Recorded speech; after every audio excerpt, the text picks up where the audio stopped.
Trump administration has sent letters to several more countries announcing tariff rates, while the majority are for trade disparities. The letter sent to Brazil had a different rationale. President Trump accused Brazil's government of subjecting the country's former president to a witch hunt, demanding it end immediately. Jair Bolsonaro, you'll recall, is facing charges that he tried to overturn the recent election that he lost. Does that sound familiar? Joining me now in Studio 55 is CBS News MoneyWatch correspondent Kelly O'Grady. Good to see you. Good to see you, too. All right, so how's Brazil responding thus far, and what kind of ripple effects could we see from this? So as expected, Brazil has said, we're going to reciprocate. I think that's maybe a lighter word than retaliate. But what's interesting here is what sort of the ripple effects are. You think about the products that we get from Brazil. Yeah. Fuel's a big one. Of course, we can get fuel from other places, including the U.S. Machinery, plastics, rubber, inputs, not necessarily things that you and I are going to go out and buy at the store, but very important components to different products that manufacturing companies might make. And then the other big one that I think comes to everyone's mind, and I had 2 cups of this morning, coffee. Right? Brazil is a huge producer of coffee. Yes, Vietnam, other places do as well.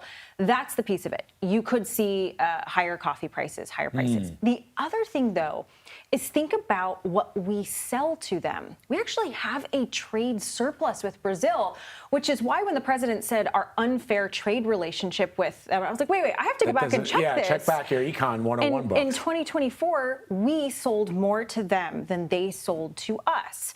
And so now if you have Brazil retaliate, you're going to have those businesses have a harder time selling into those markets. So it's not just about what we pay, but also what those businesses might lose out on. So this tariff, the way I understand it, is just retaliatory for a political reason, not for an economic one, right? And when you actually look at the trade surplus, maybe Brazil has other economic barriers against U.S. businesses, but when you look at the hard math, we have a trade surplus. Yeah, all right. Yeah. So the other thing that we also have some new insight into is how concerned some members of the Federal Reserve are about the president's tariffs. It's just, as you know, and I'm surprised you're not even there in Sun Valley, like where all these CEOs are hanging out. I think that they thought before the election that there would be fewer regulations and business would be booming, right? Instead, that may be true. There may be fewer regulations, but these tariffs are sort of hampering the kind of deal making that happens at Sun Valley. What are we learning about how the Fed is feeling around this? So this is interesting. We got the Fed minutes. Basically, for those that aren't a nerd like me, this is the transcript of everything that they talked about in that meeting last month.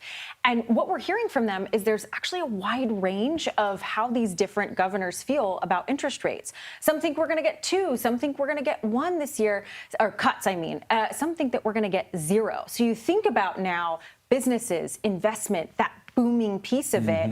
They're trying to plan, when is it going to be less expensive for me to borrow money and invest that back into my business? Now you're hearing from the Fed, wow, we might get no interest rate cuts. We might get 2. It's really, really hard to plan. Wow, very interesting. Kelly, always great to have you. Thank you very much.